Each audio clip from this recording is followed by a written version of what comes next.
Hello. So T and B cells are white blood cells that both form in the bone marrow. B cells mature in the bone marrow and T cells mature in the thymus. And then after maturation, they migrate to the lymph nodes. And the B cells stay on the outside of the lymph node, and then the T cells are on the inside of the lymph nodes.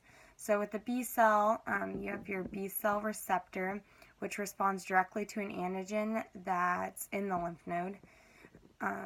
And it starts to make copies. They start to make copies of themselves called plasma cells, and they also make memory cells. The plasma cells pump out the antibodies and go to the site of infection. So the B cells stay in the lymph nodes and pump antibodies out after being selected, and then they undergo humoral immunity. And a fun fact about the B cells, I just thought I was reading about it.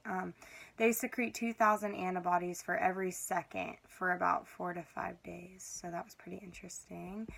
And the T cell, it's on the inside of the lymph nodes, and the T cell receptor must undergo antigen presentation.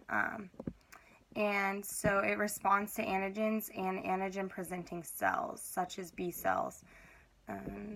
The T cell only responds if it recognizes you and the antigen, and it forms T helper cells, cytotoxic T cells, and memory cells. The T helper cells activate on the lymphocytes and help regulate a specific antigen.